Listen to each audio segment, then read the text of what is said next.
জীবনে কখনো হতাশ হবেন না। জীবনে যাই হয়ে যাক না কেন কখনো হতাশ হবেন না। মনে রাখবেন আল্লাহ আপনার রব, আল্লাহ আপনার সাথে আছেন ইনশাআল্লাহ।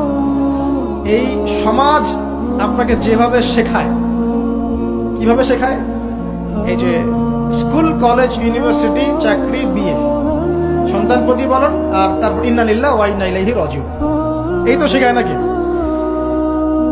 সবসময় মনে রাখবেন যে আল্লাহ রাব্বুল আলামিনের পরিকল্পনাই আপনার উপরে সবচেয়ে বেশি অগ্রাধিকার যোগ্য, সমাজের পরিকল্পনা নয়। পরিবার আপনাকে চাপ দিচ্ছে, চাকরি পাস না, পড়াশোনা করিস না, পড়াশোনায় কেন তুই 80 নাম্বার পাইলি না, কেন চান্স পেলি না, কবে চাকরি পাবি, কবে আমাদেরকে দেখবি, খাওয়াবি, পড়াবি, এই যে চাপগুলো চারপাশ থেকে আসে কিনা? এতে করে অনেক যুবক দেখা যায় মাদকাসক্ত হয়, অনেকে দেখা যায় আত্মহত্যা করছে, ইদানিং করছে কিনা ভাই?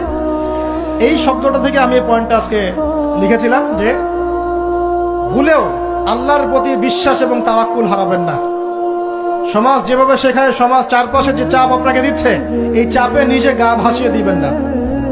আপনি আল্লাহর কাছে দোয়া করবেন, আল্লাহর কাছে পথ চেয়ে নিবেন এবং আল্লাহর প্রতি তাওয়াক্কুল, ভরসা করবেন। কখনো আত্মহত্যার পথ বেছে নিবেন।